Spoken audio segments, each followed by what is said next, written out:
Good. All right, guys, we're back. It was all Kafka's fault. I was pointed the wrong way. It was all Kafka's fault. All your fault. All right. Yep. You gonna start taking blame around here? I'm just kidding. Yeah. I did technically have to AFK for allergies. Just sneezing my ass off.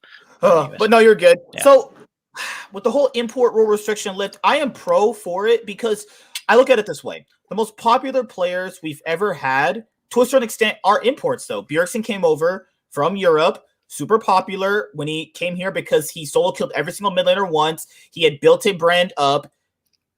Popular player, people would say. He just retired. People were, exceptionally proud of his career, even though he didn't do anything internationally. Mm-hmm. Another player, Jensen, came up from C9. Jack gave him a chance. He was able to challenge Bjergsen. Jensen's been our most successful mid laner ever at international competitions. Core JJ came over. That was just recently for Core JJ. He came over in 2019. Let's see, Someday, Closer are all popular imported players. You also have a player, Impact, super fan favorite popular player. I think people like to say all imports are bad. I would disagree with people on that. I think you're gonna have good. I don't. If people are saying all imports are bad, they're delusional. I think that I think saying that all imports are bad is delusional. Saying that the great imports are great, and we're excited to have great imports come in, like the ones you mentioned, is a great thing.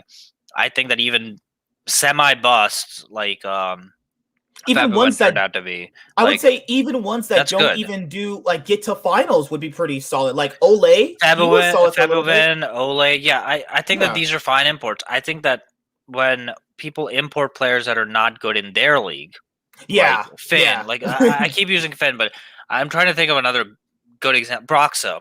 Right, like when you import players that were not good originally and are expecting them to, replace mid-tier NA players, that's when people have issues, and I think that's fair. I also think that when it comes to certain people, they have to understand Perks just came over this year. Everyone was excited for him, and people have to realize that dude is an import. The highest viewed matches, if you watch an average LCS game on Twitch or YouTube, Cloud9, TSM, Team Liquid, 100 Thieves generally have the highest viewed games. Most of those teams in general have imports on them. Most of them are just fully imported to a certain extent if a player has residency, So I think people have to understand when you're batting for import rule restriction to just stay as it is, you also lose credibility because the most popular teams are the people that obviously have the most fans, right? TSM, Cloud9, Team Liquid, 100 Thieves, EG. A lot of people like the new EG roster. Well, that's pretty much full of imports to a certain extent. I mean, I try to tell people, what are we doing here? Because what are you batting for? You're batting for more NA players, which is fine. I agree. I would like to have more NA players, but I don't also want to have a token North American player just to have one, though. And if he's not good, he's getting kicked anyway. I don't want to just have a North American player there just to have him because, that's not going to make any difference. So okay, that's fair. That's a fair take. Also, when Worlds is over, people always flame the North American players for playing like dog shit. Yeah, that's why I think that I think your take is fair. I think that you also want the same thing, which is you want higher tier competition and without that comes completely sacrificing. Yeah, without completely sacrificing the integrity of developing your scene. You still want your scene to develop at a substantial rate, but you don't want to sacrifice your world's performances for it, which is you want your top teams to have imports and you want your bottom tier teams to be the teams that say, okay, we don't have the chance to go out there and get a top tier import. Let's actually try out for NA talent and see if they can make it. Just like you said, Golden Guardians, iconic, exactly. Don't just kick them right now. Give them some time. It's okay. I'm not for kicking them immediately, but a full year. People don't understand what a full year is in life. That's, if you guys don't know, it's what they teach you in school. A full year is 365 days. I think after an entire year, 2 splits of seeing these people, you can tell who's good. Point of a player, which is last year. Ryoma is a prime example people always bring up. Okay, I didn't need to see another year of that guy. You can, if you've been watching League for as long as at least I or you have, you can tell who's a good and who's a bad player. Someone was like, oh, I don't believe you know what is a good player because you're saying Broxa is not that good. Yeah, because that's true. It's not that good right now. So, I'm not saying an incorrect thing. because his argument was, oh, well, it was back when Fudge was really, really underperforming. His argument was, well, give Fudge time to develop. And I'm like, dude, he can have that all he wants. Because back then the argument was, all I was saying was that Perks, he's the leader of the team. If he wants a new top laner, he's getting a new top laner. It doesn't matter how well Fudge develops. It doesn't matter. It literally means nothing, So I'm cool with developing talent. But people are acting like, oh, you have an import rule restriction. That means you can't develop talent. That's also not true. Like, you can have both, It's just how these things, and also it just sucks that on Twitter it got blown up to such a big, bad proportion because you have, like, Vulcan saying a joke, Reginald taking it the wrong way, and I don't think what Reginald said was really that bad because people don't understand these players in the league. Because people say, oh yeah, it'll take away our like connection to them. The same players who wanted to cancel the spring split last year, that's your connection to them? Because they don't really care about you that way. They wanted to cancel the spring split last year. They didn't care about the fans. What caring is that? And still wanted to get paid. What sense does that make? What? The fans care, the pro players care about us, but they wanted to cancel the spring split last year. I'm not. These are the same pro players that don't give interviews out to smaller channels, like myself. Some of them have. Thank you for the guys that have been doing it. Like, I don't think the pros have the same relationship we do to them. Like, we envy them, we like them. I don't think it's the same way. I think it's all just a front. I have met these guys before, and maybe I took it some type of way, wrong or right. I'm just saying it's just how you meet people, But I think a lot of fans get really attached for really weird reasons. I think it's all based. It's like Fnatic. I asked people, why do you like Nemesis and Whipple so much? Is it because of their gameplay? They're like, I guarantee it's all based in YouTube content. If you're good at YouTube content for your team, you're gonna get fans, regardless of how good you play, But the other thing with the import rule restriction and Reginald and Vulcan situation, I don't think he was wrong in certain aspects because factor in this: if these LCS players stop playing LCS today, what are they really doing? I'd imagine you could see a LCS player like Apollo working at Starbucks. I don't think what he said was wrong. The issue here is like it came off like an insult, but I understand what he was saying. You know what I mean? I some of these guys don't stream. But it's like some of these guys don't stream. Some of these guys, all they do is just play League and just bounce from team to team. Like, what else are they really doing though? But that's not my business though. To pry into their lives and stuff like that. So, the last thing is that the import teams all have the most views in any game. Like, watch a FlyQuest versus Immortals game on YouTube. That shit's like 25K. Watch a C9 versus TSM game. That's like 50-something thousand people watching. And that's a brand issue with the teams. Again, I think in that situation, it's what you said about the brand. Well, the brand for C9 was developed by a bunch of NA players that are not there anymore. You know what I mean? Like, I'm just saying, like, a brand for TSM was developed by a bunch of NA players. And so I think those fans stayed regardless of who's on the team. At least I was speaking for myself. Like, it doesn't matter who's on C9. I'm going to root for C9. I'm just that's how I roll with every sport. I pick a team. I pick a team. I just stick with their. Yeah, I've been even if they were 10th place, I'd still be a C9 fan. Luckily, they're not CLG, and we're not CLG fans. That's all I gotta say. In 2018, we were 10th place for a bit, and I always wanted to blow my brains out. Thank you, exactly. So I mean, I agree with, let's say, 50% of what you're saying, which is that we want the league to get better. And we want the league to get more competitive, and the imports that we're bringing in that are top tier imports, we want them to coming in. We want them to keep coming in, and we want to incentivize more of them to come in. If that means to loosen the import restrictions to have more imports, I'm all in favor of that. What I don't want is any type of incentive for lower tier teams, meaning teams that have no chance of making Worlds, to import talent like Finn. I want you to invest in any talent if you're not going to make it to Worlds.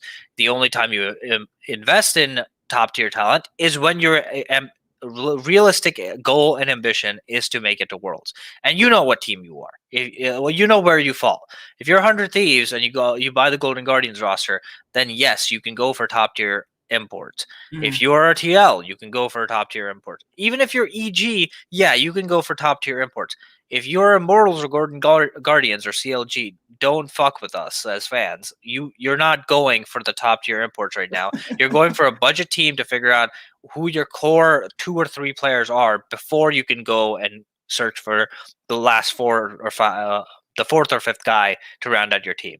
So it just, we shouldn't have to teach our GMs how to GM. They should be able to figure it out. And I want to give them more freedom to do what they want.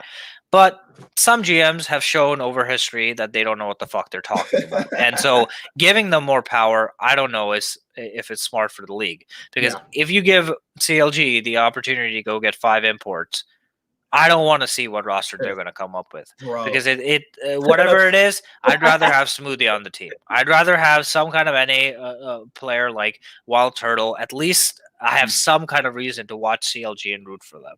And this was my thing too. Like I know this got like memed on Twitter over the weekend. I really just want the highest level of gameplay though. Like yes, to be fair, I think that the way to fix that, by the way, is what the Socken tournament was. I think there needs to be more international events. I don't think that has anything to do with imports. I think there needs to be more competition internationally. I agree. So if you get that, then you get higher tier gameplay. Like, I don't think that you have to destroy what is it? What makes LCS to have integrity of the LCS? Whatever. I even tell people, what is the integrity of the LCS? You guys already call it an import league. So lifting the rules not going to change much. It's only going to confirm what you're already saying. Oh, type of illogical fallacies these people come up with in their brains is beyond me. Because I agree that higher level competition, right? I don't think that any fan that's trying to say, hey, let's keep the players because I worry about their jobs has in any sense in the right argument. I personally haven't seen that argument very often. And if there are, there's a bunch of like, I would say soft ass Redditors. Whenever something gets brought up, whenever a Brock says crying or something like that, where there's a Reddit thread saying, "Oh, guys, stop bullying this guy." No, if you're not playing well, you're going to get called out as an internet personality. That's just how it works. If Nightwing tomorrow says something controversial and blows up, people are going to call him out. Like that's just how internet works. Yeah. So if you're an internet personality and something happens, you're not performing well on a stage with playing in a role that a lot of people want to play in, you're going to get called out for it. That's just how sports are. That's how entertainment is. And we don't owe these players anything. We don't. They don't owe us anything. It's just part of the business. And so if you're not performing at a top level, you're going to get called out. It's as simple as that. Even just with the higher level of gameplay argument people were memeing on this past weekend, I was like, wait a minute. Are you actually not? Your brain just doesn't compute regular logic in there. Because when Bjergsen came over, a higher level play did come out of him. When Jensen came into C9, a high level play did come out of him. Like the things that people have been like scared of are the things that you want. The region did get better with imports to a certain extent. A famous example is Bjergsen came over. It was an immediate success. Jensen came over to success to a certain extent, and then later on got his success fully with Team Liquid. Impact struggled a little bit with TIP, NRG segment, Cloud9, instant fan favorite. It's just that a lot of people don't understand. Like the imports do bring a higher capital of play because they're better players. To kind of close this point, I think what K4 Polo said is like the right way to go. Basically, what you want to do is start with one small step at a time. You want to ease the import restrictions and see if it's helping or hurting. Like what they did with the Oceanic League is the first step forward, right? Like you want to bring in more players slowly, and you don't. I don't think you want to suddenly say all 5 slots are. There's no imports whatsoever. But I think that heading towards more imports is a good idea. We'll leave it at that, I think. Yeah, the last thing I'll say is, Alfari literally this year in the 2021 LCS Locking Tournament came in and was the best top laner. That wasn't no North American top laner. That was an import player. So for you guys to be like, well, import players are ruining the league, probably need to take a good look in the mirror and think about who you like as a player. Because that player you like on Team Liquid Core, JJ, is an import. And isn't that kind of disrespectful that the pro players will see like, man, I'm an import and people think of me as like a check stealer and I'm a person that's elevated the league and shit. I would personally feel kind of disrespected. Like Jensen, for JJ, Alfari, they've leveled up the league, and it's like the North American players that we did have in the league. All you guys as fans, you make fun of them. Apollo, Hakuo, Golden Glue. Are we high when he was on Golden Guardians contracts? Zazel, are we gonna like sit here and I'm not saying I'm a saint here because I flame these guys too, but I'm not gonna sit here and say, oh, they would have made the league better. I'm pretty sure most of us don't miss Golden Glue being in the league. Let's just be completely honest here. Him being out of the league is like, come on, you don't want to see that spot given to someone else. I think it's just kind of disrespectful of the fans to be like, okay, these imports are ruining our league when it's imports that have made the league better. And if people choose not to believe that, that's up to you. That means I can automatically tell you don't watch league. You don't know what you're talking about, and you just haven't been paying attention. But I will say that the fans that are saying that we don't want more imports and are also NA fans that also criticize teams after doing poorly at Worlds, right? You guys don't understand what the fuck NA needs then to get better. Yeah. We do need more imports. That's just how it is. We don't have as big a player base. We have major infrastructure disadvantages. We need to make up for those disadvantages in some way. Yeah. And so, I mean, that's kind of how America works, man. Like, you bring in talent from other countries and they thrive here. See, not to get political, because I know this is not the channel for that. My main channel does it. But if someone comes here, let's say illegally as an import, right? If you go through the proper channels and you're an American, I consider you an American. Also, if I'm watching your League of Legends gameplay, I don't care if Jensen was from Indiana and he was playing League. Why should you care about that? It's none of your business where he comes from. He's just providing you a high level of gameplay. I don't know why people get so up in arms about that. I don't care if Aftermood's African American. Yeah. I don't watch Dig games going, man, I'm only watching Dig because that one black guy's on the team. I don't care. And the reason I made that point about NA fans is because a lot of the posts that you see in Reddit, let's be honest, they're not coming from NA fans. Like, if you're not an NA fan, you don't want NA to have the ability to import anyone that they want, especially if you're an EU fan. You shouldn't want that because guess what?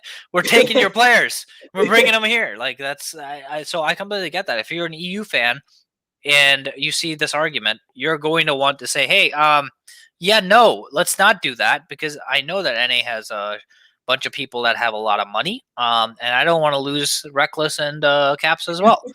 So I get that, and I think that's a completely fair argument. And as an NA fan, I say, oh, kind of fuck you. I kind of want those players over here because our players kind of suck. So that's all I got to say about that.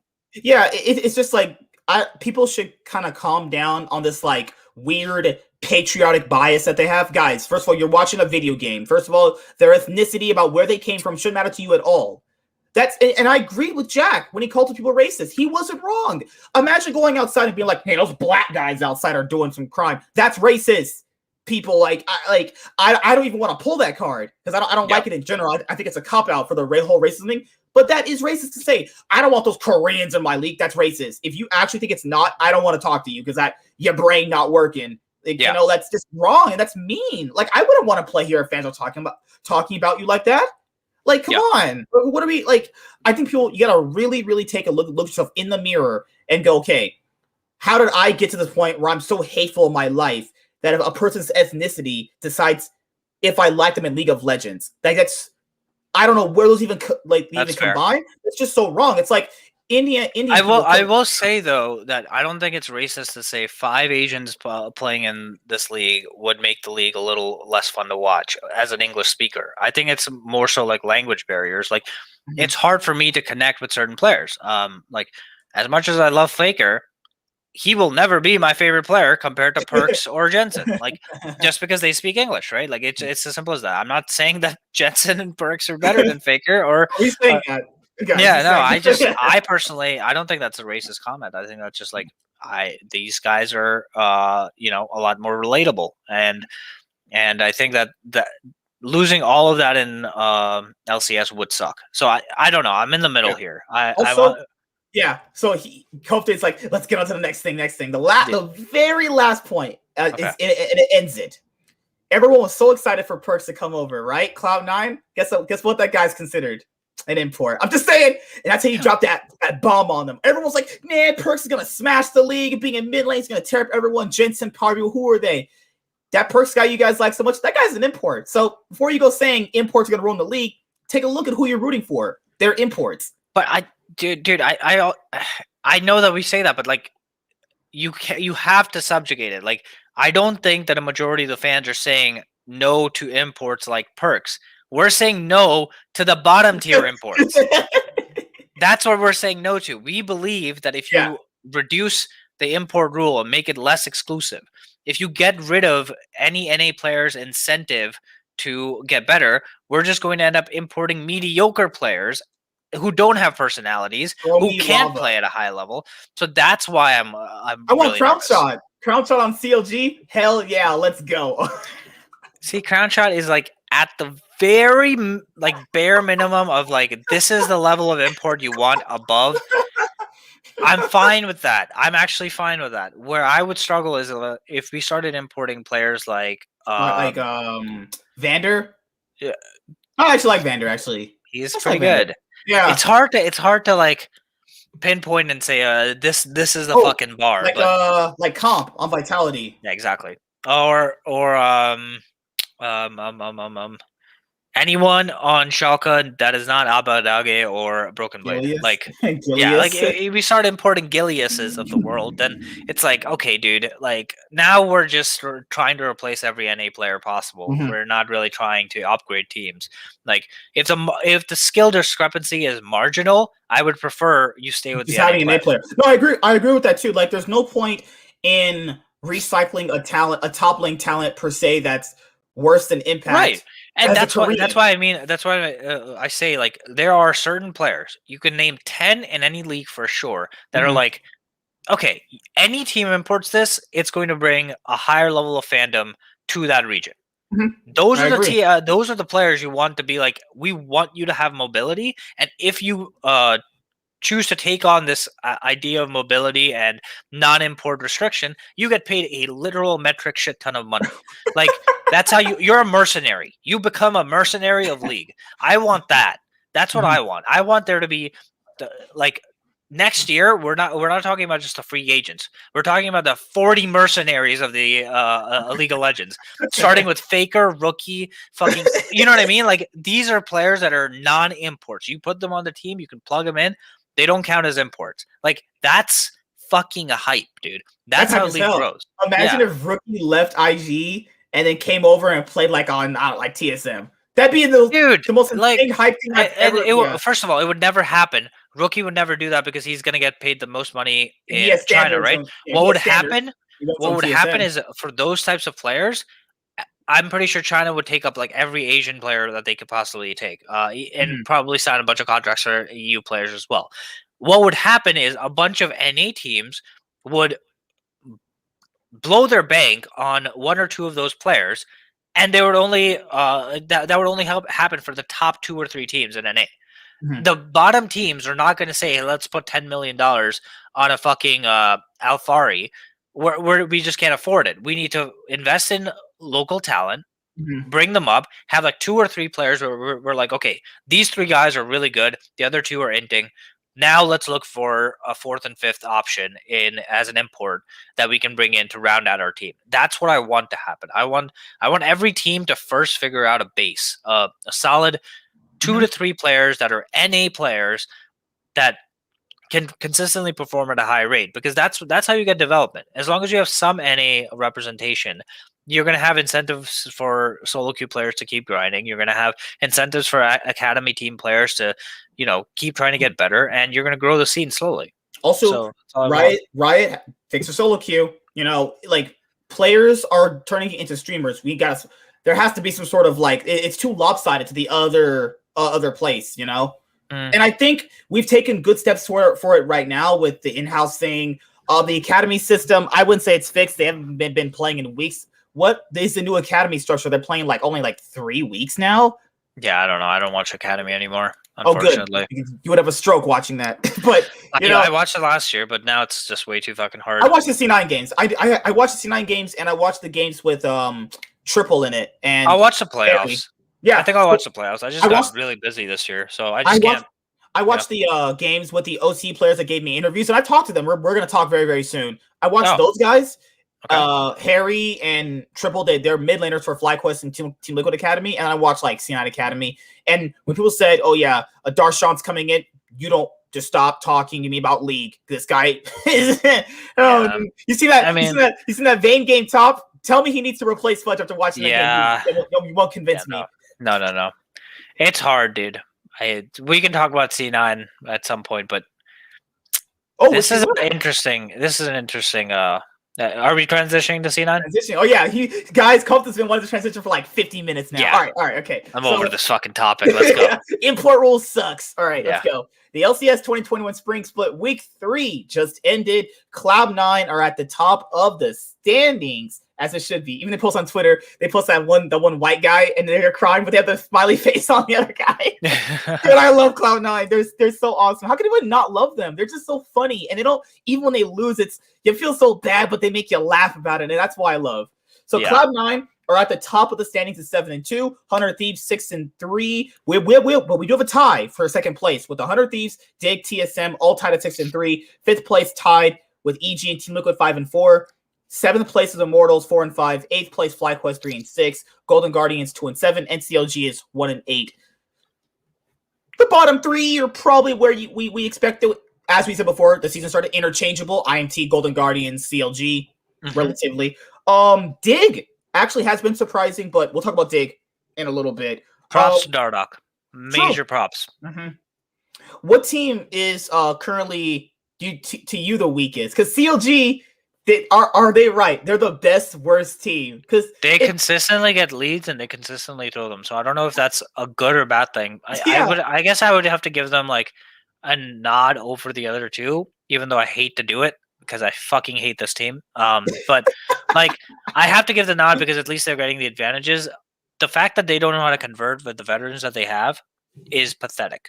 I see Smoothie trying his best in team fights to be in the right place, and then I see their jungler just hard inting so many of these fights, so many of these early pathing plays, and then the complete opposite's the case in the beginning of the game. Brox is playing for these pure optimization routes, like the most telegraphed Lilia clears of all time, and he has no fucking bot lane priority whatsoever, and Smoothie is not roaming at all. So it's a juxtaposition of the two worlds, where like in the early game, every lane is just playing for themselves, and the jungler is playing to get himself ahead as fast as possible. And against bad teams, it results in them getting a lead, and sometimes even getting first bloods. And then once they get to mid game, they have no idea how to play together, and they completely int every single team fight and make the most bizarre macro decisions of all time. So I don't know. They're better than Golden Guardians, I think, but I think they're worse than Immortals over the long run. It's hard to say because it's like it's like going into the split, people thought CLG was going to be a measuring stick of a team you could beat to see how good you were. To be fair, they're not. They're playing about as well as you would expect, I would honestly say. I disagree. I think that what I would expect out of them is that they would lose lanes and then be somewhat decent in the mid to late game. Like, because they have so many veterans. It's a complete, it's just a complete disaster. Because I thought they knew how to play the game to a certain extent because of their veterans, but then lose because they have the worst players over time. Yeah, usually veterans can carry the late game, though. Like, if you're smart about the game, which I guess their veterans are not very fucking smart about the game. They got Wild Turtle and Broxa, who literally, like, I feel like Broxa gets a plan A before the game starts. Plan A meaning, how can I optimize my fucking experience in gold as much as possible? And he follows that, right? Like, as a fucking line. If you drop a wall in front of him, he'll be like, how do I get around it?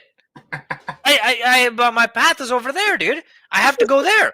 He can't adapt, dude. It's just so bizarre to watch him play. Like, it always feels like whenever you see Broxa play, he comes with a prerequisite template about how to play the game. I've never seen this guy flexible. Dude, ever. It's really bad. And I know that a lot of players are going to be like, I'm flaming too much. This is a bottom tier team. I don't want to talk about it too much. But the best juxtaposition is watching them play a really good team in macro. Like, I think they played C9 this weekend. Dude, the first 4 minutes the game is over. Like, that's how fucking insane they are in terms of how bad they are from their jungle support synergy. Actually, I can probably link you I can do this right now. You guys, we go right to the games. K4 Polo, what's up, man? Finn is the best player. Absolutely shocking the counter logic. See, what I was gonna have a hot take was, could we consider Finn one of the best top laners in the league? No. He's on a 10th place team. Nope. Not like I don't want to even consider it. Nope. Maybe like top 4, maybe. He's better someday Impact, Licorice, Alfari. They're like 4 right there. Top 4 like for sure. Finn would be like around 5th place, wouldn't he? Because he's better than Fudge.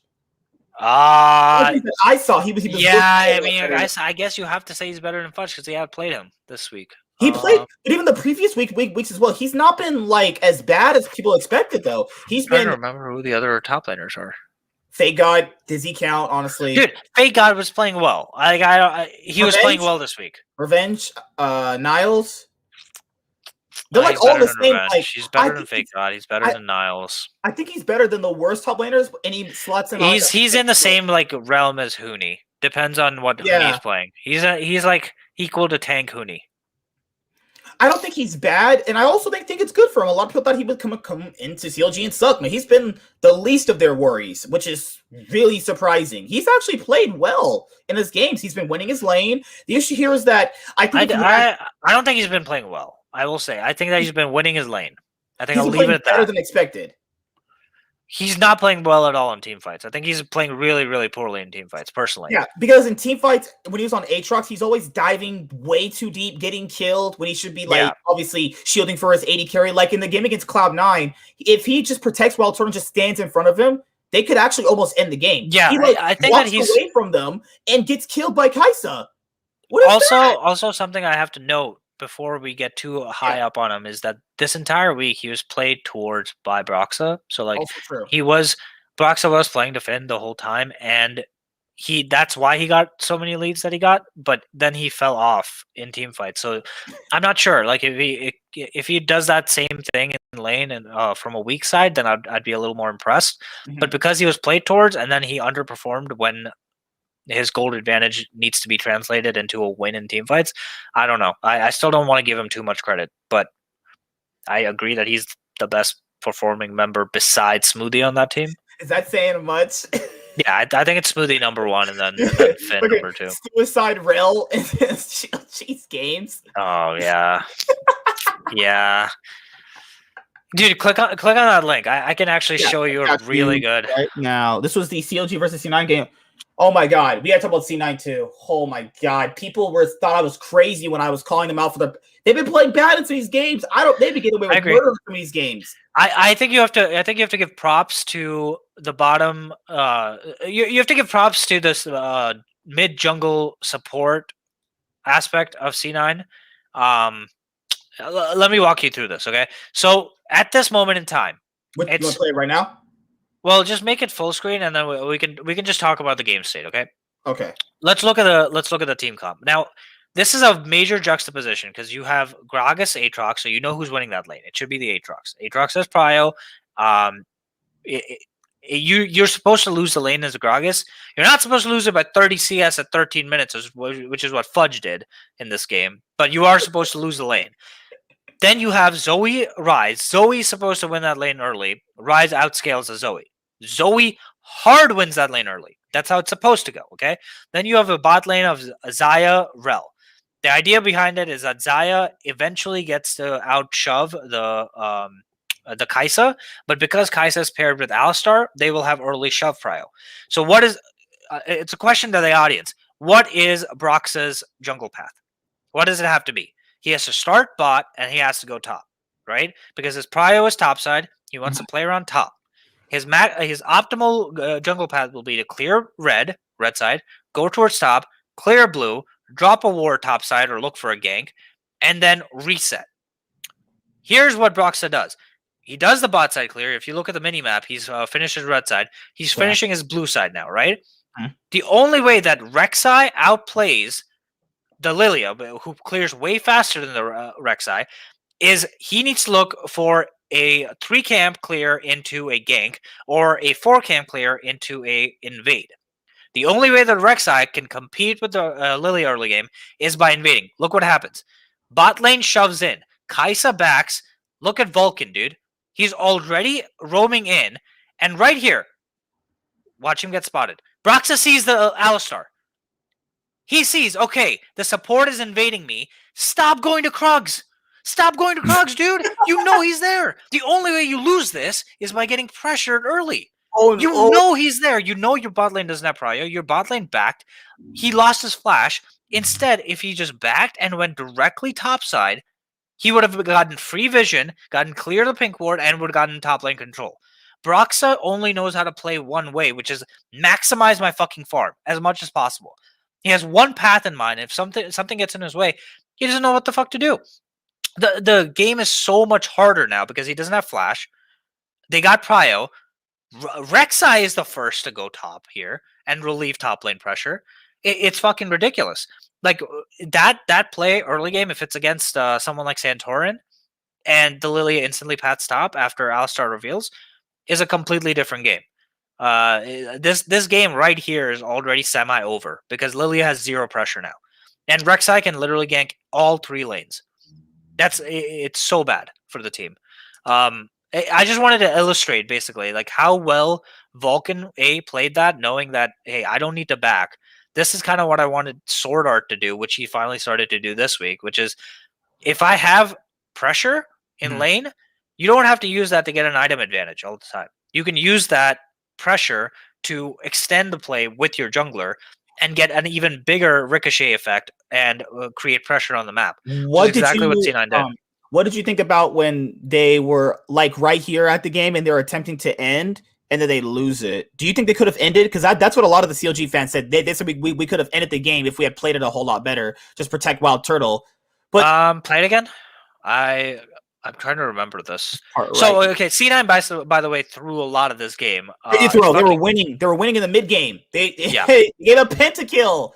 Yeah, Blabbers dove him. He dove a Xayah who can root you and stop your engage. It's not just that. The fact that top lane is down like 80 CS is fucking pathetic. I expect that by now. Yeah. So here's the thing. Right here. Oh yeah, now I remember this. They might have been able to, dude, but it's so hard because Kai'Sa still has cleanse. So it's really the smarter play is to back and go drag. That's true. Yeah, because Smoothie's literally one hit from dying. This is too risky because of how low they are. Because Kai'Sa has cleanse, so she can still go in, and there's no way of actually fighting this. And no one is defending him. They just but if they push up, there's still nothing you can do because Aatrox still doesn't have the ability to peel the Kai'Sa. The Kai'Sa can still jump on the literally, dude. Finn still had his fucking ultimate, and he doesn't even. All you do is pop your ult and stand in front of Wild Turtle. He could have soaked up more damage. Yeah. Okay, so like these are the things in team fights. When I see shit like this, it's less triggering than seeing the macro shit go wrong. For me personally, like why is Finn behind his 80 carry with his ult? He has it. He popped. Yeah, I would say that this is. I genuinely do believe though that you got to point the blame here at Wild Turtle. Not Finn. Like you got to back. Like if the rest of the team is saying go end, then it's definitely Finn's fault. But if Wild Turtle is saying we can end, he's fucking wrong. He's 100% wrong. Like you can't end here. This is not the right play. With Rail and your jungler literally 2 hits away from being dead. Yeah. And they literally got a pentakill and then got a Baron. And C9's like, well, okay, now you just threw. I guess it's our turn to take the game back. It's like, I'm a C9 fan, guys, but I've never been one of those like random C9 apologists. They have been looking suspect in some of these games. Like if you go to 13 minutes of the game time, by the way, just look at the discrepancy across the lane. It is fucking mind-boggling to me that Ryze wins the lane against Zoe, but it doesn't matter because of how hard Fudge loses the lane. He's supposed to lose lane. Aatrox is supposed to win the lane, but he's not supposed to be down 13 minutes into the game. Right now he's only down 10. I think he's down like 30 CS or something like that. Gotcha. 61, 66? No. 13 minutes in the game time. Oh, my bad. Sorry about that. 13 minutes in. There you go. Yeah. So right now he's only down 16, but I'm pretty sure the wave is pushing out against him. But I'm not sure. At one point he was down 30 CS in this game. I think that was when he was about level 8. Right? Yeah, I don't remember exactly, but I was just like, wait, this doesn't make sense. This like you're supposed to lose in CS, but it's not like you've been TPing into fights and like losing farm and this guy's been out split pushing you or something like that. You're just missing CS. I don't know why. I in this team fight, I don't have pro view, so I can't see what's happening. Like in this team fight, Turtle stayed in the back line. He kept his cool. He used his feathers, probably rooted 3 people not to die. Like, I don't get what happened right here, which was so different from the later part of the game, dude. Like, how does that conceptualize in their brains? Yeah, so right here, Blabber ends this fight. If he dude, he's so bad. Oh my lord, man. Yeah, which is surprising. I think Blabber's been their best performer for quite a bit, but Blabber should not have engaged like that. He needs to wait for the perks or the perks rise to be a lot closer to be able to deal. Yeah, he needs to wait for perks to be able to get an angle to deal damage. Right now, this is a 3v5. Look at Blabber coming in. Okay, yeah, I see it. He doesn't need to engage right here. Wait for perks to be a lot closer. Let him deal the damage. Now Blabber's going too deep and he's just insta-dead. If he instead waits until the Kai'Sa uses her E and then jumps and kills her with ult, then they win the fight. But yeah, it's hard. Just over here, like just doing nothing, like just casually. Hey, I mean, I expect it anyway. This is what I expect after watching after all these games. Everyone's going like, give him time. He's just down 80 CS. You go 40, 80 CS. He just doesn't do anything team fights. No, he's good guy. Dude, he'll improve. It's so tough because like at this point, what this game revealed is like you have to play through Fudge, and that's so suboptimal for C9 right now. Yeah, it's tough. I don't know. Well, okay, so we covered Cloud9. Let's knock out TSM. They were on a winning streak. They lost to Dig. I guess it was kind of... That has to be... I don't believe in karma, dude, but that was... It beat TSM. Dig was like imports on Twitter. And then they deleted it. I was like, you guys beat them, like, revel in it. Like, yeah. I honestly think that TSM... This week actually made me feel a lot more confident in them than last week. They played really bad in that Dig game. Oh my god, that was such a hard team to execute. I agree. They played really bad, but I gotta give props to Dardoch. This guy is in draft saving the fuck out of Dig every single fucking draft phase. Like his picks. I don't know how the fuck he's making Kane's work right now, but he is. Kane is actually strong. He got buffs in. Yes, but the whole concept of Kane is that he's not a champion until he gets his transformation. It shouldn't work in the LCS stage, dude. But I guess we're not coordinated enough or something where like any teams make it happen. He gets to his transformation and he just pops off. Like I'm honestly pretty excited about TSM after this week because what I saw was exactly what I said last week, which is I want to see Sword Art roam better with his jungler. He did that. He did that this week. He was roaming really well. Yeah. If you take out the Dig game, they actually have been playing a whole lot better. I agree. And I'll give them credit for that. Outside of the Dig game, they've been playing a whole lot better. But they play these like easy execute compositions. If that's how you get your wins that way. No. Yeah. I wouldn't say that their skill level is as high as what TL and C9 can do. But seeing this is like insane progress over 2 weeks. Like you got to give credit to this team because there's no other team that's improving faster than TSM right now. Like where they were at 2 weeks ago. Like you can call me a hater for what I said 2 weeks ago, dude. They fucking sucked. Like you got called a hater. You got called a hater for pointing out G2 had internet problems. Whatever, dude. I don't care. I see it. I say it like I see it. TSM sucked 2 weeks ago. Huni was inting every game. Sword Art was just a bottom 3 support in the league. He did not know when to roam. He was not playing well in lane. The only performing member on that team was Spica and sometimes Power of Evil. Like everyone else on that team sucked. I still think Lost sucks. Whatever. No, yeah, I do too. But I think that Huni on tanks, Huni on team fight engages, and Sword Art with a roaming style that they're playing right now, really good. I think that they're a definitive number 3 team in the league right now. I think they're better than 100 Thieves now. They're definitely better than EG2. Now, people said I was wrong. I'm like, guys, first of all, these are preseason expectations. And going into the LCS 2020 Wait, I thought you said TSM was number 5. Hold on. I don't. I had TSM as number 5. I did too. I think I had them 4 actually. I had them above EG, but going into the split, it's like EG had the better players. Like literally, TSM had 2 good players coming in. I'm not gonna sit here and go like, well, 2 good players that'll get you to fucking second place. I still think that I think they're in the same tier still as 100 Thieves, even though they whooped their ass. I would say a lot of that 100 Thieves game is just a massive, massive draft diff. That was one of the worst drafts so far by 100 Thieves. But you got to give props to TSM for how they played that. So, yeah, no complaints from me. The dig game, you're good. Oh, sorry. Yeah. You're good. It's just, I look at the dig game and I go, I don't want to sound mean, guys, or a hater, but like, I'm not going to say it was luck either. What I'll say is this win is not going to matter in the next couple of weeks. Okay, like it happens in every sports league. A bad team gets a win. You're possessed. You ever seen The Conjuring? You're possessed. It's fucking dust allergies, man. You're fine, man. It was just that it happens in every single sports league. You know, a bad team gets a win over a good team. That doesn't mean I go, well, you know what? Dig's better. Dig is way better than TSM. All right, cool. Power rank Dig in your as first place next summer. The summer split coming up. You won't because no one would do that. It's just like it happens in every sports league. I'm not concerned with it. They could 2-0 TSM for this spring 2021 LCS split. Doesn't matter to me. Are they going to get in playoffs or are they going to win? Doesn't matter to me at all. I know it's like it was cool for this week because of the narratives with Dig beating Reginald because he's like retardedly tweeting out imports. I guess you could say it was karma. That's cool. They won, whatever. Is it going to matter in the grand scheme of things? No, because if you look at the game, TSM's playing a composition that is like you have to play literally perfect to a certain extent to actually win the game. Actually, I want to go bring it up because watching this game, I was like, why are you picking any of this? This looks like what are we doing here, man?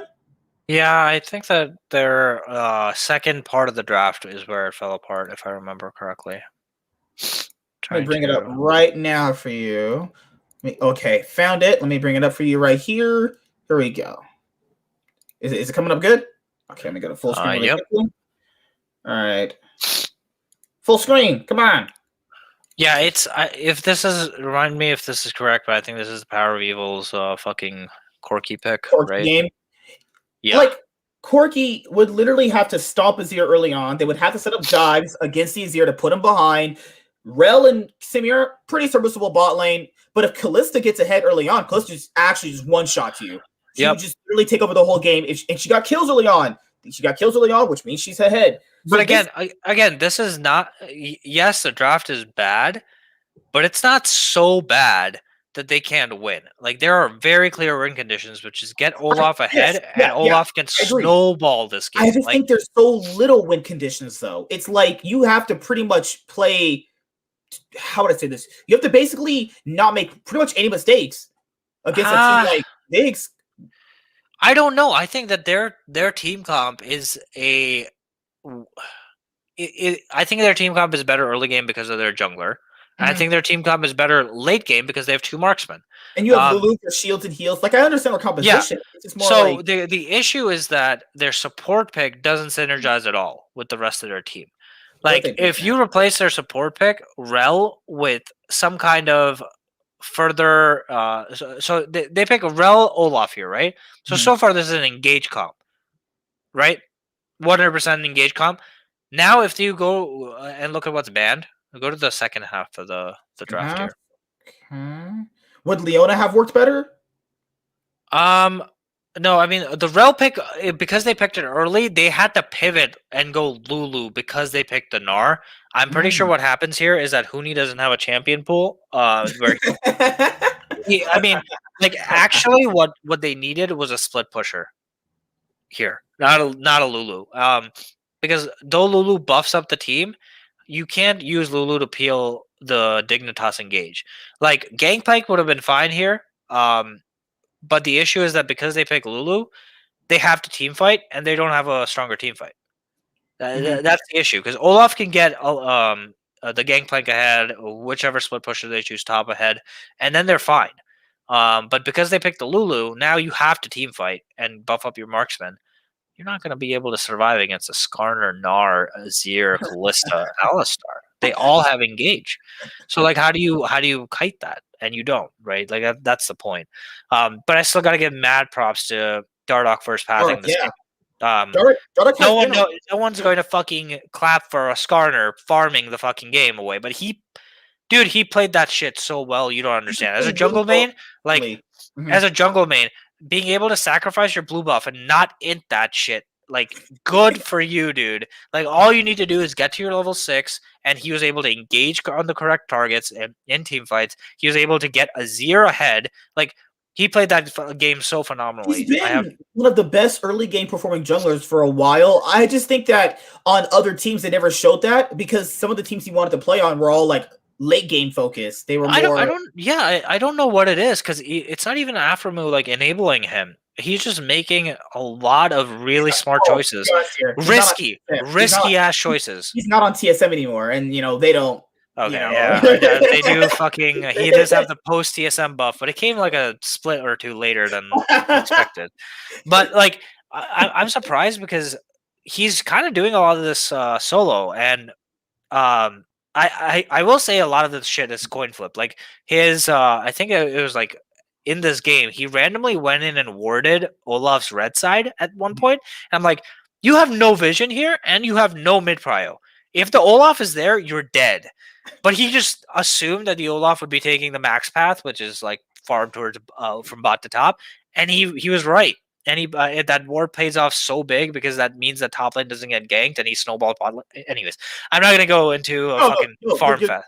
Yeah, fine, dude. It was just that I think a lot of people downplayed him because of his attitude. He's always been a pretty good early game jungler. So even looking at the LCS 2021 Spring Split we had last year, the team that had the best stats outside of Cloud9 early game was TSM. That's crazy to think about, right? Mm-hmm. They were like the second best in the league at early game, and also did have really good early game stats. I think Dardoch is also making a good case for himself to be on another team next year by his performance. And if he has, let's hope he's not having internal issues. I mean, what team, dude? What team would CLG? Okay, I don't forget that I happened before. They also happened with the Mortals. Golden Guardians. He's running out of teams here. I know. No, Golden Guardians doesn't want to replace Iconic. Iconic is doing well. Maybe if Closer leaves, taken for 100 Thieves. Oh God, why would he leave? Why would Closer leave? That's true, dude. He really can't go anywhere else except for maybe one other team. No, I think this is it. He's the franchise player of Dig. That's crazy. I mean, it is what it is, dude. It fits, dude. He fucking just flipped the Dig Baron on its head. I'm so proud. He's doing so well, dude. He's he's securing every fucking smite. He's winning every 50-50. Eventually, this is gonna bounce back, right? Like, I mean. But it's getting really lucky on a lot of these. Are they going to get, to be fair, they might be able to win a surprise quarterfinal playoff against a good team playing like this, but I don't know, man. It's dude, this is definitely a fake record. Like, they're not as good as their record says they are. That's true. Yeah. I'm proud of Dardoch because he's taking the 50-50s. Like, he needs to take the 50-50s because this team is not that good. Like, the rest of the team is not that good. So you taking those 50-50s is a good thing because the rest of the game, if you played it as a gentleman, then you would lose the game because the other teams are just better. So, hey man, last night, bro, I had a Poppy playing to me as Rumble, ran up to me and started fighting me. I was like, what are you doing? And it just killed her. Yeah. The point of the game was that after she would try to dive me every single time, I would just perfectly play my equalizer right where she would walk to. It would just kill her. I don't care if I died. I was going to make your life a living hell. So that's the thing a lot of you guys have to learn if you're playing League when you're new. If you're doing so well and you're getting like camped, the person that you're trying to kill should be your enemy opponent that you've already put behind because they're gonna also play worse. And I think that's what Dardoch is doing to a certain extent. Like, he's making it like other people just can't play the game. Where he's enabling his team to play the game really well, and he's making it so the enemy jungler can't play the game. So I honestly think he's playing PvE, dude. I swear to God, he's like assuming that the rest of his team just doesn't exist, and just assuming that they'll make all the wrong choices, and is trying to like cover for all the wrong choices. One other player that people have been pointing out is Afromu, who's been playing pretty well recently. Dude, I don't know. I don't think so. Like everything I see, I'm just like, okay, that's fine. That's very mediocre. I would say he's not. You're not winning a lane. He's not doing okay in team fights. Mm-hmm. Like I think he's just okay. I don't know what I don't think that he's carrying the team at all. I think if anything, it's Saligo that's overperforming compared to the rest of the players on this team. Like he was playing so well in the Ozir. His Shurima shuffles are great. He's always in the right spot where he needs to be. He's farming well in lane. He's playing champions that scale into late game, which allows Dardoch to do his thing and still know that there's an insurance policy late. Like, yeah, I think the Saligo is the number 2 performer on the team. I just think that Dardoch's goal right now is to make sure that the enemy team's jungler is just non-existent, and then that enables his team to play better. Because if you're ahead as a jungler and you're relaying the information that, hey, okay, this guy's consistently behind, they were also taking more aggressive bot lane dives. Yeah, I do agree. He's tracking the enemy jungler really fucking hardcore, even if it costs him a lot of XP and you're right. This man sacrifices blue buff. I was like, that better work out for you because you're gonna lose a game if it doesn't. Yeah. Spick is just not as good as Dardoch, so that's to be expected anyway. He's going to obviously throw the game, but, nevertheless, the last thing to talk about today before you get to EU would be TL defeating C9, actually. The match of the week, Team Liquid taking down Cloud9. Cloud9 playing a weird composition. The Lucian mid for Perks. I mean, let's be honest here. He did do well early on. People need to stop it. He did well early on. That has nothing to do. Yeah, this game has nothing to do with Perks, dude. It has nothing to do with Perks. I think that Perks is playing pretty well this week. I don't really know what. Let me just double check this draft. Got you. I got you. Let me get it right here. Bring up Epic Skill Shot. This is the Senna Tom Kench draft, right? Or is this not? No, it was the one where they had like Lucian and Seraphine bot. Am I right? No. Core JJ was on Tom Kench. I forgot what the ADC was now. You're right. Oh my god, my brain actually collapsed. Here we go. Got it. It's the game where Blabber played Skarner. Yeah. Straight up ran it down. Yeah, so they just decided on like the game that everyone fucking wanted to watch. Let's forget everything that we have shown in terms of how we play the game. Let's put our best performing player of this entire split on fucking ult duty on Skarner, right? And then let's playmaker who makes the early game. And then let's put our mid laner on a hyper carry that our jungler has to play around. When does Blabber play around mid? So someone tell me. When the last 2 years has Blabber played around mid? And I know that he needs to eventually get better at it because Perks is now on the team, but like this is completely opposite of the way that C9 plays. Like, usually it's Blabber getting the early lead, transitioning it into objectives, and then the mid laner is enabling Blabber to get as far ahead as possible. Now, I think that Perks played this fucking shit really well. I'll give you guys a lesson in solo queue. Do not blow your summoner spells if you are guaranteed going to die. The reason why you don't is because if you get ganked again, you have your summoner spells to avoid again. Don't just blow them like that. Please don't do that. Yeah, I will say though, right here, like Perks doesn't need to flash. Yeah, this is super greedy. Oh, that's so that's griefing right there, man. Why did you flash? But overall, if you discount that, he played overall pretty well this game. Yeah, I agree. I think that Perks played really well this game. I genuinely think that Blabber had no impact as a Skarner, and like you got to know how to like right here, Skarner just needs to back and farm. Like it makes it do anything. What? Sorry. Like ganking right there, would you not do that in that position? No, it's fine to do that, but the issue is that Skarner has very little to do until he's level 6, and you want to be as efficient as possible with your pathing.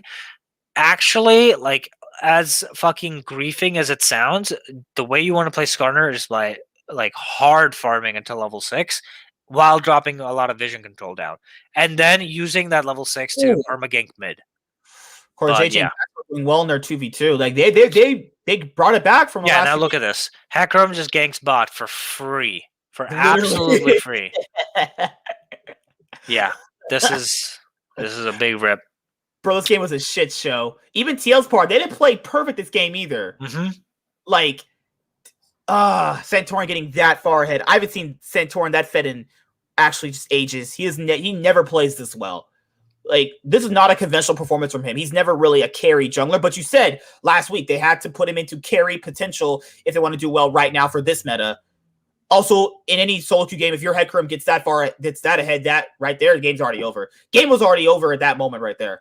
He's gonna have and my point is that it wouldn't have been over if Blabber was just pathing correctly. Like if he was just playing for himself and he would be at that Gromp. He would be much closer to this fight because he would be trying to max min, and that's what you want your Skarner to do. So it's tough. Like this dive should be a lot better for C9 if their jungler's in the right spot. People Plus blame their mid laner was able to. Too. People blame Fudge. I was like, okay, this game's not really on him, but I don't want Fudge to be the random scapegoat for everything. That's not what we're saying. What we're saying is like, I would blame this game on Fudge too. Yeah, he fucking sucked. I mean, he's in the early game. If you look at the CS, he's like already down 24. I go into these games expecting him to be losing, unless Blabber. Yeah, but that's not acceptable, right? Like you have to, you have to be able to provide some kind of pressure to the top laner from mid and jungle, which C9 didn't do. So I'll give him that. But like. On Gnar, like put him on Gnar duty, like Gnar, Shen. Those are good. I will say he's not the number one reason. Like Blabber's the reason they lose this game, which is, I mean, I don't know why they're playing the comp they are. That's kind of it. It's also an unconventional comp from them. Yeah, honestly. I agree. I don't think you put Blabber on a champion like Skarner. It just doesn't make sense. You're taking away all of his advantages. Dude, it's a shit show on the LCS. Which does suck. Actually, this is pretty bad for C9 moving forward because Skarner's meta. Oof. What about, okay, so we'll cover one less than 18 before we move on to EU. 100 Thieves. What do you think about them? Because people keep saying they're going to fall off. I mean, in what way? I guess if the meta shifts towards Skarner. People like LS and Thorin keep saying they're going to fall off. I'm like, why? Can we get some actual context? Because of their drafting. Okay, like, what... I guess I do see some point in saying like their ceiling is starting to show itself. In that, if you force Damonte to play control mages and ask Closer to play non-farm heavy junglers like Skarner and tank junglers, for example, that team has a very, very low ceiling in terms of how far it can go. It's like the number 5, number 6 team then. Like I could even see EG outperforming 100 Thieves in that meta. I think have strong enough players to pretty much put themselves stabilizing in about the 3rd, 4th place spot. I don't think they're better than TSM. Not anymore. I do not think after seeing what I saw this weekend. Like if the improvement level for TSM even slows down a little bit, they're still better right now. In this meta. Because this meta is all about control mages and having the jungler play towards mid now. And it's going to become more that way with the new patch. The new patch that's coming is going to make jungles into dogs because they're not going to get any XP. Again? And, dude, it's going to be fucking Xinzao Jarvan again. I swear to fucking God. I as a jungle main, I hate that we can't get any XP to compete with solo laners, but solo laners are about to become really overpowered again. It's going to be just like spring 2020 for LCS. It's going to be fun to watch. Yeah, it's going to be really fun to watch. And Blabber does play early playmaking junglers pretty well, so maybe it's still fine. But yeah, I don't think jungle is going to have as big of an impact as it does right now.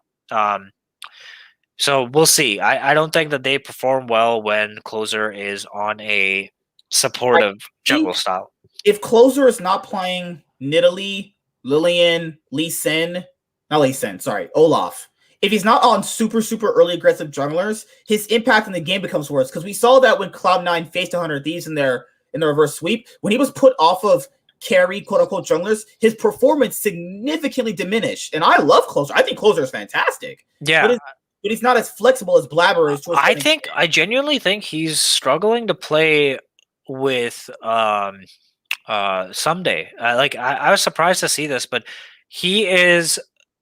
I mean, Someday is obviously a much better player than Hanser, but Someday doesn't roam for his jungler like Hanser does. And I think that he's really struggling to adapt to the fact that you need to play towards your laners right now because your laners are actually smurfing on the other laners, especially your bot and top. So Damonte alone cannot help Closer like fucking Spring Split of last year when Damonte and Niski could just perma roam all the time. Like that's not what mid lane is right now. You get too much XP, and the champions that you're playing or control mages are way too strong with that experience in gold that you don't want to play away from mid lane. You want your jungler to play through mid. So it is interesting. I don't know how they're going to transition, but Demonte's going to have to start playing a lot more Syndra and Zoe and shit like that. And you're going to have to see. But that's if you see him do that, I think people will start to understand why I said having a stronger mid laner would make them better. Because like, is he going to play Syndra and Orianna as well as someone like Power of Evil, Jensen? No, obviously not. He missed so many fucking Orianna shockwaves this weekend. Oh god, so sad. Yeah. All right, let's go to the LEC 2021 Spring Split week. They're on week 5 now, right? We got to do this fast, unfortunately, because I do have to go to bed. The one thing to talk about, we'll just talk about G2 and Fnatic. Let's be honest, they're the only 2 teams that do anything in that region anyway. Sure. Fnatic, they went 0-2. They looked really bad. People, for Fnatic fans, stop dick riding these players, please. They can play bad, and we can see this. Who cares if they make bomb YouTube content? I don't give a fuck about that. Their gameplay is horrendous this week. I think Vitality game is really bad. That one was the one that I was like, oh god, this is not how you play. Oh god, did you see that Baron call they did? Yeah. That is not how you play League of Legends. Bro, I am a part of a Fnatic group on Facebook. Not as a fan, just because I like some of the people in the group. People need to stop. What is with these players in Fnatic? Are people just? I swear, we talked about this before. People are just in love with a player for no reason other than anything, just because of YouTube content. Yeah. Why do people like Whipple? I asked people, why do you like Whipple? Why? Is it gameplay? Why? Like, just admit you like it because of its personality. That's fine. That's cool. But don't say you like a player because of their gameplay. And I can clearly see they're playing bad. It's the endemic orc syndrome, right? Like, there's always going to be this fanatic. Excuse my pun. Like this fanatic, like just oh my god, vibe towards like TSM, C9. Yeah. All these organizations that were endemics. Yeah. Nemesis get the same thing. People are like, oh yeah, why did they replace Nemesis with Nisqy? You don't watch games. You don't know anything about League. Because literally, they have been performing better with Nisqy than Nemesis. To a certain extent. And I personally think he's been an upgrade over Nemesis in a lot of areas. I agree. But the issue here is like, I don't think people need to understand this. You can't... I want to sound mean. I've had to take some friends, and I sound like kind of mean. It's like this. You can't be blinded by what you see in front of you until you see the whole picture. You have to see the whole game. You can't be like, because I can guarantee people this. If Bwipo was on a team like Misfits, he would not be getting this much love. He would be getting a shit ton of flame. It's just because he's on Fnatic, a lot of his mistakes are just glanced over by fans. And I think that's ultimately fans have to look at that and go, okay, why? What I don't understand is how you could possibly blame Nisqy for what the fuck was happening on in top lane this week. No. It was a fucking jungle differential, dude. Like jungle was inting. Selfmade was hard inting. Thank you, Ryan. Like just because you're on Olaf doesn't mean you can play the way you played against Vitality. Like he's playing as Seraphie and Lilia, walking into bushes like in the mid lane and taking fights. While Nisqy is completely on Rise. You expect a Rise to outpush a Seraphine? What? Dude, come on. You can't expect Nisqy to just abandon his wave all the fucking time to help you and win the fight. Like, just play for tempo, man. You have all the pressure in the world. Get your Raptors. Go. Anyways, I'm diverging into dude. It's literally the same arguments with some of these people. You love Fnatic. You like Fnatic. I get it. It's fine. Yeah, and Selfmade's a beast. Dude, he did not play well this weekend. Selfmade's a beast. I agree. He's probably the best jungler in Europe if he's popping off. But to be fair, you can't be like, you can't stop.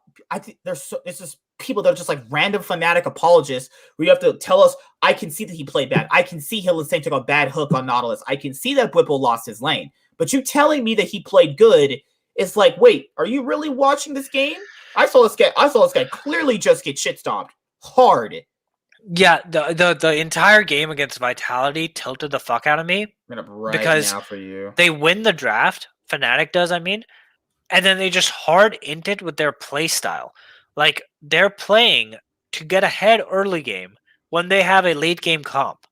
They have a team fight comp, and they're just continuously diving people, trying to get fights nonstop. Like, I don't understand what's going on. You have the Olaf, get the tempo lead, get the vision lead, then start doing objectives and get ahead in the game. Like, it didn't make any sense to me. They literally won the draft and they had I think a winning top and a winning bot lane, and somehow managed to lose the game through their jungle alone.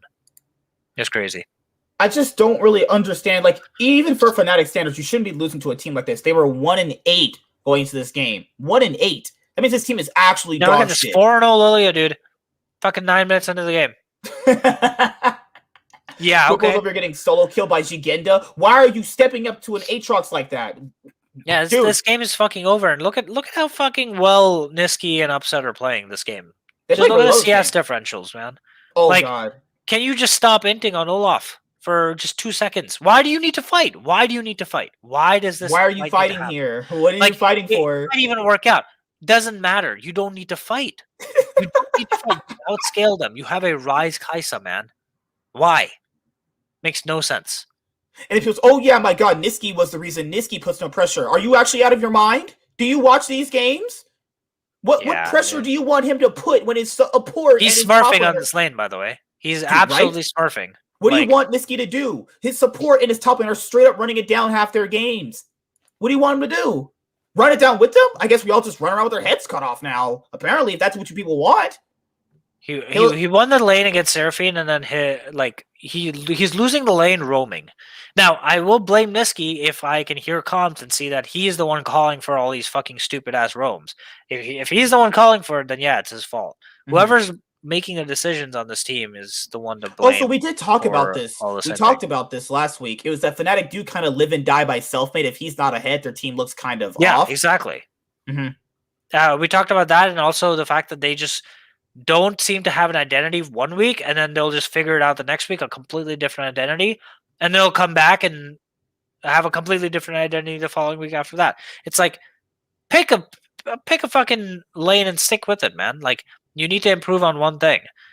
Just last week, we were praising them for finally figuring out, okay, you need to play through self-made. You've decided that. You're playing for roaming mid laners. Okay, great. If that's the way you want to play, great. And then they just flipped it around this time and hardened it. Like, okay. I thought we just solved this problem. Dude's over here losing to Shigenda. Come on, Bwipo. Dude's been in World's Finals losing to Shigenda. Are you serious? Come on. Hi, Rebecca. The last thing he only thrived in one meta. Ooh, interesting. I mean, you could say the same thing about Closer. You could put them both in the same exact bucket. Here's my opinion with that. I think you can tell what is a good player because, to a certain extent, remember, Alfari was known as a really good Western top laner. He was just on bad teams. I think you can be by great jungler. By great jungler, I'm talking about like literally like top 2 junglers in the West type of thing. Like, he's obviously a good jungler. Oh yeah, sorry, Rebecca. You have to rewind it back. I flamed your team for like the last 8 minutes because your team played like dog shit this week. Then I had Fnatic fans telling me Bwipo played well, and he's a coin flip player, guys. It's okay to do that. Yeah, dude, it's cool to be a coin flip player. No, yeah, I'm just gonna associate that vitality lost on self-made alone, and I think that the other one is okay. Meh. What was the G2 game? G2 played Astralis, and G2 played against Schalke. Oh, the match of the week was Schalke against Schalke Nullfear. Yeah, that's just a mid gap. I mean, let's be honest here. Schalke are not that good. A lot of teams start off the split or any sport getting lucky against a few good teams, and it's like, oh yeah, are they really going to be contenders? No, not really. They're just never gonna. It's just unfair because they're never gonna win against G2 because their biggest strength is top, like Schalke, I mean. And they're playing against fucking Wonder, which you can just camp him for fucking 10 days, get ahead, and it doesn't fucking matter because he's Wonder and he's just still going to carry in team fights. Like, it's tough because the only way to beat G2, in my opinion, is by having a much, much stronger ADC. Like, you got to have like an Uzi-esque player on the other team because that's the one way you might be able to beat G2. I'm just saying, Neon ain't it, guys. Neon's not it. I think the rest of the team is fine. I just don't think this is an ADC to put Schalke Nullfear into the next level. I just don't think it is. It's just not. Yeah. I think Broken Blood is playing way better than expected. Dude's been playing amazing to me. Oh, he's the only reason why Schalke is ever in these games. God Gilius? Are you a fan of God Gilius, sir? Dude, I mean, this is his fucking meta. I swear to God. I mean, I'm not a Gilius hater. I think he's a decent jungler. I think he's like mid-tier LEC jungler. I just think that he struggles to be able to solo carry games. I don't think he has that in him. But playing shit like Skarner, good for him. I think I think they might pick up a few wins, dude. I think Schalke is like still the number 4 team for me in LEC. Yeah, I think my rankings. I think I had G2 Fnatic. I think Schalke was like 4th. Did I have Mad Lions at 3rd? No, I G2 Fnatic, Rogue, Schalke, or Mad Lions somewhere in there. Schalke were definitely in my playoffs. I mean, they overall have a good enough caliber team to make playoffs for the LEC. Yeah, yep. No excuse for this weekend, but I do think the draft played a big role in it. I blame Yamato. Really? Wait, Rebecca, did you think that they lost the draft against Vitality? We'll go. I guess we can go back and see it then. We will go back and we will see it right now. I thought that draft was fine. I think that's an ideal Fnatic composition. Right? I think they lost the draft against. Oh, they also lost against Mad Lions too. Holy crap, they were running it down. The Mad Lions one was like I think a draft diff, but I think that Vitality one they won the draft and they just hardened it in game. Like I think South the game where Whipple really ran it down on set. Oh yeah, that's the game where Whipple's over here fucking turbo inting on set. Like gotta go fast to get this game over. Like holy shit. Yeah, see, this is a draft loss because you're playing Lilia into Udyr, Gnar into Set, and fucking Victor into Syndra. Like this is just a hard loss in draft. You just lost pretty much the entire. All 3 lanes are theoretically losing. So they lost that draft phase. Basically, locking in champions lost them the game. I mean, it's still somewhat winnable if you play hard through bot and get them ahead, which is what they were trying to do here. But like in team fights, it is so hard to win against that much AoE and that much healing. That's all I'll say. Which you see, obviously. Like as this game goes on, you'll see what I mean. Like Victor, Gnar, as a front line and fucking Carzzy just healing everyone, it's going to be so hard to do anything. Whipple's doing his best because you need Samira to get resets and so tough. Whipple's just like doing his best drive-by impression of just running it down in a car as fast as you can. Gotta go fast, bro. Yeah, dude. But that's pretty much it. For this week, I do think Fnatic can bounce back. I think they have the caliber of players to do it, and I think that like a lot of the Fnatic fans I talk to, they're just they just want to be just apologists for these guys. It's like, can these guys never play bad in your opinions? Because if they could always play well, then why are they losing all these games then? Yeah. I just don't get it. Like Hylissang is either the best support or the worst support. People are like, oh no, this one person was like, he's Professor Hylissang in my region. I don't care what the fuck he's called. He's called coin flip player to me. So I was like, what? I don't know. It's like some of the Fnatic. Some weeks you're going like, yeah, Fnatic, best team in the West. Other weeks you're going, man, I kind of want to off myself. I just don't know. Also, I almost killed myself at work this past week. So there was this electrical cord used to heat up grease, and I pulled it out and it blew. The cord just blew. Dude, what the fuck? I thought you were just being making an analogy. No, you actually killed yourself. Okay. I almost actually killed myself. My owner was like, Joseph tried to off himself. I was like, what? Yeah. Oh, God bless, dude. Just not successful at it. I'm just kidding, guys. I'm just kidding. But all to kind of end this episode out, the episode was pretty good. I think I had a pretty good episode. Mm-hmm. Thank you guys for always being in the chat. G2 versus Fnatic this Saturday. We'll see who takes it. You're getting clapped this week, Rebecca. You are getting your cheeks destroyed by G2. You are going to get destroyed. There's literally no way the Fnatic is supposed to be able to win unless like they lose internet again. So that's all I'll say. Here. I'll make a bet. How about I'll make a bet. If Fnatic beat G2, I'll order 40 spicy chicken McNuggets and eat them. Live. Because I don't like hot food. I can barely eat like 10 of them. And my mouth is actually on fire. From McDonald's, dude? I can't eat hot food. No, I'm saying, are you getting from McDonald's?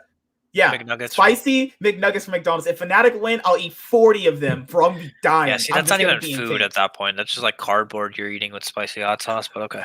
McDonald's is the best food on this planet. What are you talking about? I'm just kidding. Fuck off. Holy shit. This is imitation cardboard nuggets, bro. Someone said to eat them with Tabasco sauce. I was like, okay, you're just actually trying to kill me. You're just actually trying to murder me now. Imagine thinking tobacco sauce is spicy. What? Oh, Alfred, you like spicy not food. being Indian. What? Rebecca, yeah. And okay, so here's a bet, Rebecca. If G2 win, you have to come on the next show and admit why G2 is the best team in the LEC ever. Is that a bet, Rebecca? I'll eat my 40. Oh my god, my mouth's gonna be on fire. I'm gonna be so I can barely eat 10 of those things. And it tastes good. It tastes relatively fun. Like spicy food, I can eat it. It's just it's too much. My mouth, I can't do it, bro. And it's like girls like, you're such a pussy. I don't care. I'll be a pussy. I can't eat spicy food, bro. What's wrong with me? Oh my god. Yeah. But yeah. I don't want to be that guy where he said he'll eat his shoe if Fnatic win. I'm like, I don't want to be that. I'm not eating my shoe. That's nasty. The most disgusting, nasty shit goes on shoes. Hell no. Or what if I lick the concrete if Fnatic win? I'm just kidding. Yikes. I'm not making any of these bets. I will just say I'm sorry. That is what I'll do. I was wrong with my prediction. Rebecca, sure. Handshake on it. Internet handshake. Okay. If Fnatic win, I'll eat those nuggets. If G2 win, you are coming on the show when we talk about the LEC. Be prepared. You can be prepared to lose. You're gonna get clapped anyway. You got lucky last time with internet problems. Doesn't matter. But guys, see you guys later. Next week, same time as usual, 5:30, 5:40 p.m. PST. Thank you, Kofta, for always being on, always providing your lovely, non-biased insights. Yep. Call it like I see it. See you guys later. Goodbye, and I will see you next week. And I'll have videos coming out the rest of the week anyway. But I'll see you guys. Peace.